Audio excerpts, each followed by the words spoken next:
Praise the Lord. ஹல்லேலூயா. ஸ்தோத்திரம் ஸ்தோத்திரம் ஸ்தோத்திரம் ஸ்தோத்திரம். கர்த்தருடைய மிகவும் பரிசுத்தமுள்ள நாமம் இந்த ஆசீர்வதிக்கப்பட்ட காலை வேளையில் மகிமைப்படட்டும். பிரியமுள்ள தேவ பிள்ளைகளை நாம் ஒரு மனதோடு 2021 ஜனவரி மாதம் 12ஆம் தேதி நம்முடைய தேவனுடைய பாதத்தில் கடந்து வரவும், தேவனை ஆராதிக்கவும், தேவனை ஸ்துதிக்கவும் சர்வ வல்லமுள்ள தேவன் நமக்கு ஏற்படுத்தி கொடுத்த இந்த நல்ல வாய்ப்புக்காய் தேவனை ஸ்துதிப்போம், ஸ்தோத்தரிப்போம். ஹல்லேலூயா. ஸ்தோத்திரம் ஸ்தோத்திரம் ஸ்தோத்திரம் ஸ்தோத்திரம் ஸ்தோத்திரம். கர்த்தரை நன்றியோடு துதிப்போம், சந்தோஷத்தோடு அவரை துதிப்போம், மகிழ்ச்சியோடு அவரை நாம் துதிப்போம். கடந்த பகல் முழுவதும் நம்மை தேவன் பாதுகாத்து நடத்தினார், அதற்காக ஸ்தோத்தரிப்போம். கடந்த ராத்திரிலும் அவருடைய கிருபையை நாம் அனுபவிக்கும்படி நமக்கு அவர் பாக்கியத்தை கொடுத்தார், அதற்காக நாம் துதிப்போம், ஸ்தோத்தரிப்போம். இந்த காலையில் நாம் ஆரோக்கியத்தோடும் சுகத்தோடும் இந்த நாளை காண செய்த தேவன் உண்மையுள்ளவராக இருந்தார், அதற்காக அவரை துதிப்போம், ஸ்தோத்தரிப்போம். யாரும் அமைதியாக இருக்காதீங்க, மௌனமாக இருக்காதீங்க, ஸ்தோத்திரம் சொல்லுங்க. யாரும் மௌனமாக இருக்காதீங்க, அமைதியாக இருக்காதீங்க, ஸ்தோத்திரம் சொல்லுங்க. எல்லாரும் ஸ்தோத்திரம் சொல்லுங்க. ஓ ரபா ஷாபாலா ரீக்கா பாதலா ரபா, ஆமேன் ஷாந்தாலா ரீக்கா பாதலா ரபா. எல்லோரும் தேவனை துதிப்போம், எல்லோரும் தேவனை துதிப்போம். இதுவரை தேவன் நமக்கு உதவி செய்தார், இதுவரை தேவன் நம்மை பாதுகாத்தார், இதுவரை தேவன் நம்மை பராமரித்தார். அந்த அளவில்லாத கிருபைக்காய் நம்ம அவரை துதிப்போம். மௌனமாக இருக்காதீங்க, அமைதியாக இருக்காதீங்க, ஸ்தோத்திரம் சொல்லுங்கள். கர்த்தர் நல்லவர், அவருடைய கிருபை என்றைக்கும் உள்ளது. கர்த்தர் நல்லவர், அவருடைய கிருபை என்றைக்கும் உள்ளது. ஒரு முறை கூட சொல்லுவோம், கர்த்தர் நல்லவர், அவருடைய கிருபை என்றைக்கும் உள்ளது. இதுவரை தேவன் நமக்கு உதவி செய்தார், இதுவரை தேவன் நம்மை பராமரித்தார். நம்முடைய தேவைகளில் அவர் நம்மளோடு கூட இருந்து நமக்கு உதவி செய்தார். தேவையான நன்மைகளை நமக்கு கொடுத்து ஆசீர்வதித்தார். அந்த கிருபைக்காய், அவருடைய இரக்கத்திற்காய் நாம் ஒரு மனதோடு தேவனை துதிப்போம். பிரியமானவர்களே, எல்லாரும் தேவனை ஆராதிப்போம், எல்லாரும் தேவனை துதிப்போம். அவர் நம்மை நடத்தி வந்ததை நினைத்து பாருங்க. அவர் கிருபையிலே நம்மை இதுவரை நடத்தி கொண்டு வந்தது. நாம் ஆரோக்கியமாக இருப்பது தேவனுடைய கிருபை, நாம் ஜீவனோடு இருப்பது தேவனுடைய கிருபை. சந்தோஷம், சமாதானம், நிம்மதி கொடுத்ததெல்லாம் தேவனுடைய தானமாக இருக்கிறது. அதுக்காக துதிப்போம், ஸ்தோத்தரிப்போம். நன்றியோடு அவரை துதிப்போம், ஸ்தோத்தரிப்போம். நன்றியோடு அவரை துதிப்போம், ஸ்தோத்தரிப்போம். சங்கீதம் 28:7-8-9 நாம் இப்படியே வாசிக்கிறோம். கர்த்தர் என் பெலனும் என் கேடகமுமாக இருக்கிறார், என் இருதயம் அவரை நம்பி இருந்தது, நான் சகாயம் பெற்றேன்.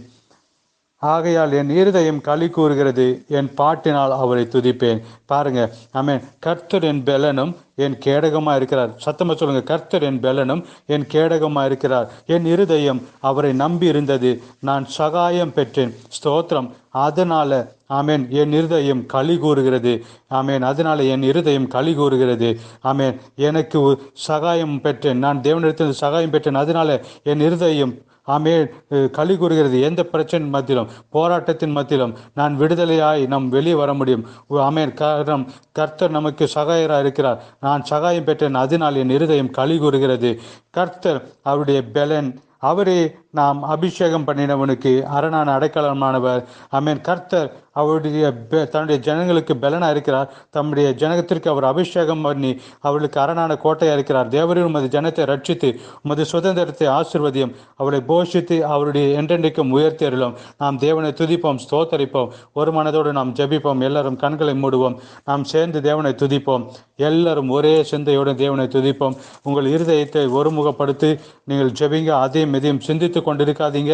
ஒரு மனதோடு ஜெபிப்போம். எங்கள் பரலோகத்தின் தகப்பனே, இயேசு கிறிஸ்து நாமத்தில் நாங்கள் ஒரு மனதோடு ஜெபிக்கிறோமாப்பா. உங்களுடைய முகத்தை நோக்கி பார்க்கிறோமாப்பா. கடந்த பகல் முழுவதும் எங்களை பாதுகாத்தீங்களே, ஸ்தோத்திரமாப்பா. அப்பா, ராத்திரி எல்லாம் அப்பா எங்களுக்கு நல்ல தூக்கத்தை கொடுத்து அதற்காக ஸ்தோத்திரமாப்பா. ஆரோக்கியத்தோடும் இந்த நாளை காண செய்த உங்களுடைய கிருபைக்காக ஸ்தோத்திரமாப்பா. இந்த பகலில் எங்களை வெற்றியோடு நடத்தி கொண்டு போக நீர் உண்மையுள்ளவராக இருக்கிறீரே, அதற்காக உம்மை துதிக்கிறோம், ஸ்தோத்திரமாப்பா. உங்களுடைய முகத்தை நோக்கி பார்த்து நாங்கள் ஆராதிக்கிறோம், உங்களுடைய முகத்தை நோக்கி பார்த்து நாங்கள் உம்மை துதிக்கிறோமாப்பா. நீர் பெரியவர், ஹல்லேலூயா. நீர் உண்மை உள்ளவர், ஹல்லேலூயா. நீர் மாறாதவர், ஹல்லேலூயா. நீர் போதுமானவர், ஹல்லேலூயா. நீர் உன்னதமானவர். உம்மை நாங்கள் ஆராதிக்கிறோம் பிதாவே, உமக்கு நன்றி செலுத்துகிறோம். இந்த நாளில் கர்த்தாவே நாங்கள் உம்மை ஆராதிக்கிறோம், உம்மை துதிக்கிறோம் அப்பா. இந்த நாளில் கர்த்தாவே இந்த சத்தத்தை கேட்கிற ஒவ்வொருவருக்காக ஜெபிக்கிறோம். இயேசு கிறிஸ்துவின் நாமத்தில் இவர்களை ஆசீர்வதித்து ஜெபிக்கிறேன். இவருடைய குடும்ப வாழ்க்கை ஆசீர்வதிக்கப்படட்டும், இவருடைய அனுதின வாழ்க்கை தேவைகள் ஆசீர்வதிக்கப்படட்டும், இவருடைய தலைமுறைகள் ஆசீர்வதிக்கப்படட்டும் அப்பா. இவருடைய சரீரத்தை ஆசீர்வதியுமே.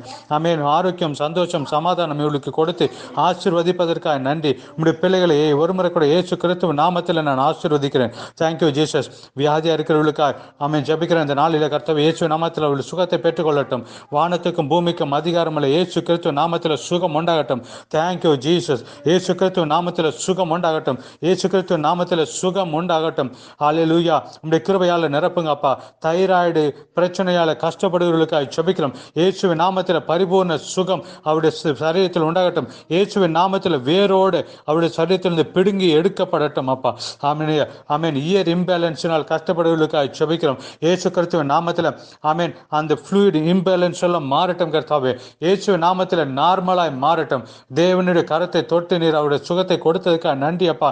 அப்பா உம்முடைய கிருபை இறங்கி வந்ததுக்காக ஸ்தோத்திரம். வேலை இல்லாதவர்களுக்காக ஜெபிக்கிறோம் கர்த்தாவே. இந்த நாளில் ஒரு வழியை திறந்து கொடுங்க அப்பா. இயேசு கிறிஸ்து நாமத்தில் வழியும் வாசல்களும் இந்த பகலில் திறந்து கொடுக்க வேண்டும் என்று ஜெபிக்கிறோம். அடைக்கப்பட்டிருந்த வாசல்கள் இயேசுவின் நாமத்தில் 2021 ஜனவரி 12 கர்த்தாவே இயேசு நாமத்தில் வழிகள் திறக்கப்படட்டும். ஆமென். செங்கடல்கள் திறந்தது பிளந்து கொடுத்தது போல உம்முடைய பிள்ளைகளுக்காய் வழிகள் திறந்து கொடுக்கப்படுகிறதுக்காக ஸ்தோத்திரம்.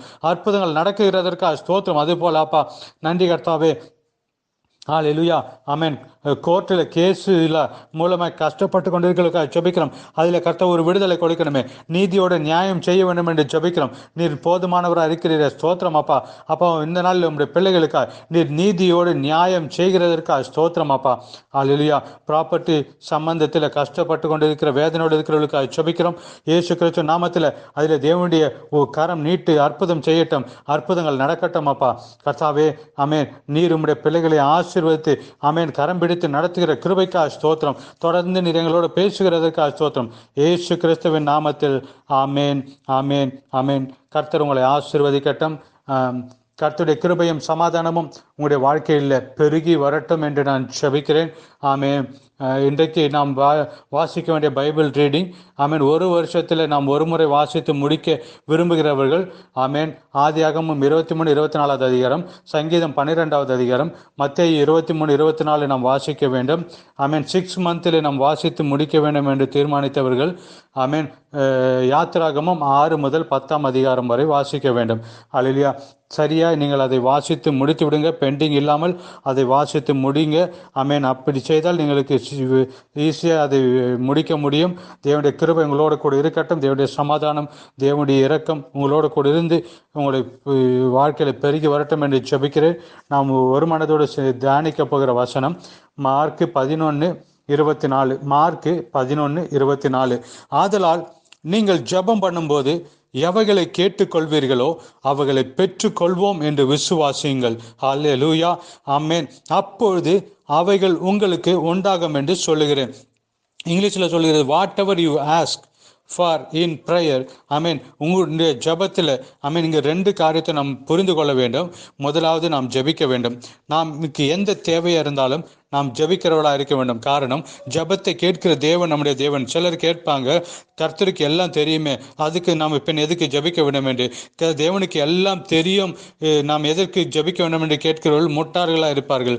ஒரு நாள் ஒரு முறை பர்த்திமேயு என்ற குருடன் வழி ஓரத்தில் இருந்து இயேசுவை கூப்பிடுகிறான். தாவீதின் குமாரனே, எனக்கு இறங்கணுமே என்று. இயேசு கேட்கிறார், நான் உனக்கு என்ன செய்ய வேண்டும் என்று. அப்போ நாம் தேவன் விரும்புகிறது நம்முடைய வாயிலிருந்து நம்முடைய தேவைகளை அறிந்து கொள்ள விரும்புகிறார். தேவனுக்கு தெரியும், நம்முடைய தேவைகள் எல்லாம் அவருக்கு தெரியும். ஆனாலும் நாம் நம்முடைய தேவைகளை ஸ்தோத்திரத்தோடு தெரிவிக்க வேண்டும் என்பது தேவனுடைய வசனத்தில் எழுதப்பட்டிருக்கிறது. உங்களுக்கு ஒரு தேவை வந்தால் நீங்கள் அமைதியாக இருக்காதீங்க. தேவனுக்கு எல்லாம் தெரியும் என்று, தேவன் செய்வார் என்று சொல்லி கொண்டு இருக்காதீங்க. மாறாக நீங்கள் உங்களுடைய தேவைகளை தேவனோடு சொல்ல வேண்டும், தேவனிடத்தில் சொல்ல வேண்டும். தேவனுக்கு சொல்லும்போது தான் தேவன் நமக்காக கிரியை செய்வார். ஒருவேளை நாம் சொல்லாமல் அவர் கிரியை செய்வார், நமக்கு உதவி செய்வார். ஆனாலும் ஆமேன், நமக்கு எந்த தேவை வந்தாலும், உங்களுடைய வாழ்க்கையில் ஒரு துன்பம் வந்தாலும், வேதனை வந்தாலும், ஆமேன், நெருக்கம் வந்தாலும் நீங்கள் என்ன செய்ய வேண்டும்? தேவனிடத்தில் சொல்ல வேண்டும். உடனடியாக நீங்கள் அவரிடத்தில் தெரிவிக்க வேண்டும். அப்போ எனக்கு இப்படியான ஒரு பிரச்சனை இருக்கிறது, எனக்கு ஒரு தேவை இருக்கிறது, இந்த ஒரு விஷயத்தில் நான் கடந்து போய் கொண்டிருக்கிறேன், எனக்கு முன்பாக இப்படியான ஒரு பிரச்சனை வந்து நிற்கிறது என்று உடனடியாக நாம் தெரிவிக்க வேண்டும். நீங்கள் ஜெபிக்கும் போது ஆமேன், எவைகள் நீங்கள் ஜெபம் பண்ணும்போது எவைகளை கேட்டுக்கொள்வீர்களோ அவைகளை பெற்றுக்கொள்வோம் என்று விசுவாசிக்க வேண்டும். நாம் எதை கேட்டோம் கேட்டோமோ அது நமக்கு கிடைத்து விட்டது என்று நாம் விசுவாசிக்க வேண்டும். அப்படி விசுவாசித்தால் அது நமக்கு கிடைக்கும். இதற்கு மர்மமான 2 விஷயத்தை நாம் பார்க்கலாம். அநேகருடைய ஜெபத்திற்கு பதில் வராததற்கும் இதில் பதில் உண்டு. நீங்கள் ஆமென் கேட்டது எல்லாம் கேட்டுக்கொள்வீர்களா, அவைகளை பெற்றுக்கொள்ளும் என்று விசுவாசியுங்கள். ஆமென். காரணம், நம்முடைய தேவன் ஜெபத்தை கேட்கிற தேவனாக இருக்கிறார். 2வது, நம்முடைய தேவன் ஜெபத்திற்கு பதில் கொடுக்கிறவராக இருக்கிறார். 3வது, நம்முடைய தேவன் ஜெபத்திற்கு பதில் தர வல்லமை உள்ள தேவனாக இருக்கிறார். ஆமென். ஜெபத்தை கேட்டுவிட்டு மௌனமாய் அமைதியாக இருக்கிற தேவன் அல்ல நம்முடைய தேவன். அதனால் நாம் ஜெபிக்கும் போது நமக்கு இருக்கிற விசுவாசம் எப்படி இருக்க வேண்டும்? என்ற ஜெபத்திற்கு என்ற தேவன் என்ற ஜெபத்தை கேட்டார், அதற்கு பதிலை கொடுப்பார் என்று நான் விசுவாசிக்கிறேன் என்று சொல்ல வேண்டும். ஐயோ, இன்னைக்கு ஜெபத்துக்கு பதில் வரலையே, நேற்று ஜெபத்துக்கு பதில் வரலையே, முந்த நேற்று ஜெபத்திற்கு பதில் வரவில்லையே என்று கவலைப்படாமல் நாம் உறுதியோடு விசுவாசத்தோடு இருக்க வேண்டும். காரணம், என் தேவன் யார்? அவர் ஜெபத்தை கேட்கிறவர். ஹல்லேலூயா. என்று தேவன் ஜெபத்தை கேட்கிற தேவன். எப்போதும் நாம் ஜெபம் செய்யும் போது நமக்கு ஒரு உணர்வு வேண்டும், ஒரு நம்பிக்கை வேண்டும். நான் போது என் தேவனோடு நாம் சொல்லும் போது ஆமென், அது எனக்கு செய்து கொடுப்பார் என்ற ஒரு நம்பிக்கை நமக்கு ஆழமாய் நம்முடைய உள்ளத்தில் பதிய வேண்டும். ஆமென்.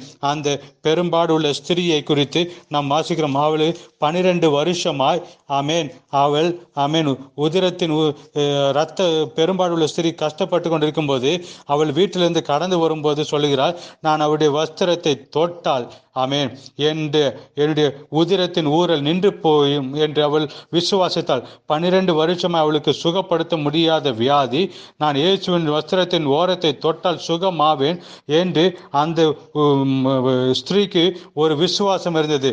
அவர் நடந்து வரும்போதெல்லாம் இது அவருடைய இருதயத்தில் சொல்லிக்கொண்டே வருகிறார், நான் இயேசுவின் வஸ்திரத்தை தொடும்போது நான் சுகமாவேன் என்று. பிரியமானவர்களே, நம்முடைய உள்ளத்திலும் அதுபோல ஒரு விசுவாசம் வேணும். நான் ஜெபித்தால் என் தேவன் பதிலை கொடுப்பார். அப்போ நம்ம கேட்போம், அப்போ எனக்கு யோகிதை இல்லையே, தகுதி இல்லையே, நான் ஜெபித்தால் இயேசு கேட்பாரான், யாருக்கிட்ட சொல்லி ஜெபிக்கலாம் என்று நீங்கள் நினைக்கக்கூடாது.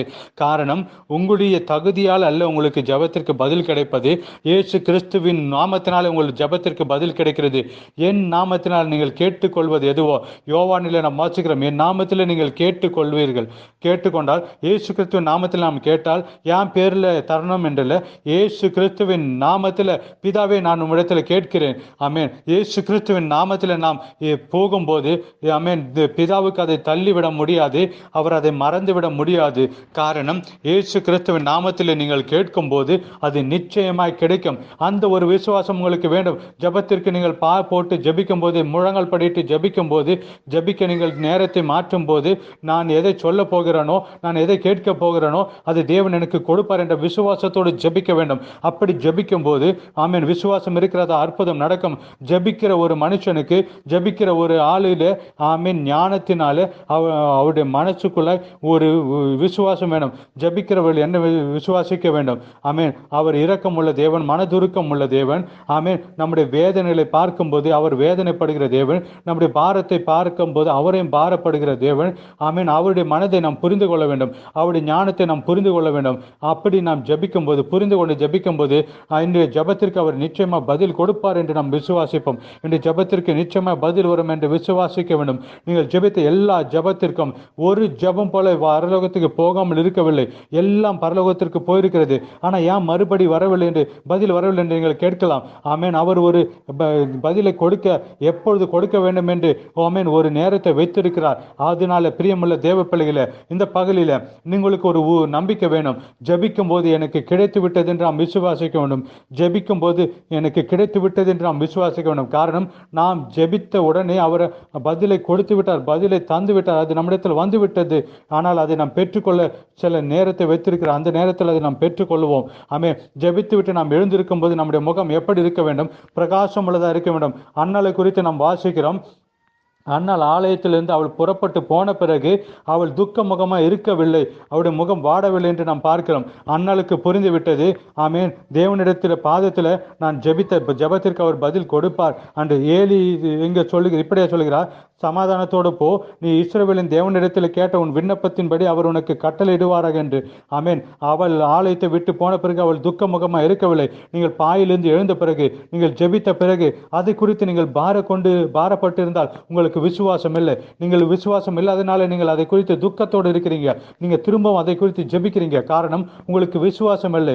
நீங்கள் ஜெபித்த ஜெபத்திற்கு அவர் பதில் கொடுத்தார், அவர் ஜெபத்தை கேட்டார் என்று உங்கள் இருதயத்தில் நீங்கள் விசுவாசித்து ஆமென் அவருடைய பாதத்திலிருந்து நீங்கள் எழுந்திருக்க வேண்டும். நீங்கள் அதன் பிறகு அந்த விஷயத்தை உங்களுடைய மனது வேதனைப்படுத்தக்கூடாது. அதை குறித்து நீங்கள் சிந்தித்து கொண்டு வேதனைப்படக்கூடாது. காரணம், ஜெபித்தேன், பதில் பெற்றுக்கொண்டேன் என்று விசுவாசிக்க வேண்டும். சரியான நேரத்தில் அந்த பதில் எனக்கு கிடைக்கும். ஒன்று எனக்கு தெரியும், அவர் பதில் கொடுப்பார். ஆமென், பதில் கொடுப்பார். எல்லாரும் சொல்லுங்க, பதில் கொடுப்பார். ஆமென். அதனால ஆமென், ஸ்தோத்திரம். ஆமென். அது பதில் எப்போது வரும்? அது அவர் வைத்திருக்கிற நேரத்தில் நமக்கு பதில் கிடைக்கும், உங்களுக்கு உண்டாகும் என்று சொல்லியிருக்கிறார். பிரியமானவர்களே, ஏது ஆமென், கிடைத்தது என்று விசுவாசிங்கள் என்று சொல்கிறார். கிடைத்து விட்டது என்று விசுவாசிக்க வேண்டும். கிடைத்து விட்டது என்று விசுவாசித்தால் பிறகு அதை குறித்து வேதனைப்படக்கூடாது, துக்கப்படக்கூடாது. ஆமென். அதை குறித்து வேற இடத்திலும் ஜபிக்க வேண்டும் என்று சொல்ல வேண்டாமா? சொல்லக்கூடாது. யார்கிட்டாவது நம்ம சொல்லுவோம், தொடர்ந்து ஜெபிங்க என்று சொல்லுவோம். ஜெபித்தால் விசுவாசிக்க வேண்டும், எனக்கு பதில் கிடைத்தது என்று அவர் சொல்லுகிறார். நீங்கள் ஜெபிங்க, ஆனால் விசுவாசிங்க, அப்போது அது உங்களுக்கு உண்டாகும் என்று சொல்லுகிறேன் என்றார். ஆமென். ஜெபித்த விஷயத்திற்கு ஜெபம் பதில் கிடைத்தது என்று விசுவாசித்தால் அது உங்களுக்கு கிடைக்கும் என்று இயேசு சொல்லுகிறார். வார்த்தை மாறாத இயேசு சொல்லுகிறார், அது உங்களுக்கு கிடைக்கும். இன்று முதல் உங்களுடைய ஜெபத்திற்கு ஒரு வித்தியாசம் வரட்டும், உங்களுடைய ஜெப ஸ்டைல் மாறட்டும். நீங்கள் ஜெபித்த பிறகு அதை குறித்து நீங்கள் கவலைப்படாதீங்க, உங்கள் முகம் பிரகாசமாகட்டும். அப்போ கேட்கலாம், பிரதரே சிஸ்டர், உங்கள் பிரச்சனை தீர்ந்ததா என்று கேட்கலாம். கொடுக்க வேண்டியவருடைய கரத்தில் நான் கொடுத்து விட்டேன், இவனி அவர் சரியான நேரத்தில் அதற்கு பதில் கொடுப்பார் என்று சொல்லுங்க. கொடுக்க வேண்டியவருடைய கரத்தில் நான் கொடுத்து விட்டேன், அதனால நான் இனிமேல் கவலைப்பட மாட்டேன், நான் வேதனைப்பட மாட்டேன். காரணம், அவர் அதை பார்த்து கொள்வார், அவர் அதற்கான முடிவை தருவார், அவர் அதற்கான முடிவை தருவார், பதிலை கொடுப்பார், அதற்கான முடிவை அவர் கொடுப்பார். அதுவரை அவர் அமைதியாக இருக்க மாட்டார், அதை செய்வார், நிச்சயம் செய்வார். ஜெபிக்கும் போது கிடைத்து விட்டது என்று நாம் விசுவாசிக்க வேண்டும். அப்படி விசுவாசித்தால் அது உங்களுக்கு கிடைத்து இருக்கும் என்று கர்த்தர் சொல்லுகிறார். Amen, amen. Prayer with faith. ஜெபிக்கும் போது எப்படி ஜெபிக்கணும்? விசுவாசத்தோடு ஜெபிக்க வேண்டும். ஜெபிக்கும் போது நமக்கு ஒரு விசுவாசம் வேண்டும். நான் இன்னைக்கு ஜெபிக்கிற ஜெபத்துக்கு அவர் பதில் கொடுப்பார், அது கிடைத்து விட்டது. நாம் ஜெபித்து விட்டு எழுந்திருக்கும் போது என்ன சொல்ல வேண்டும்? ஜெபித்ததற்கு நான் பெற்றுக்கொண்டேன், பதில் கிடைத்தது என்று நாம் ஆவியிலே பெற்றுக்கொள்ள வேண்டும். ஆமென். கர்த்தர் உங்களை ஆசீர்வதிக்கட்டும், அவருடைய கிருபை உங்களுடைய வாழ்க்கையில் பெருகி வரட்டும். 2021 இயேசு கிறிஸ்து நாமத்தில் நாம் வளருவோம், நாம் உயருவோம், நாம் பெருகுவோம். ஆமென், ஆமென். God bless you, God bless you, God bless you.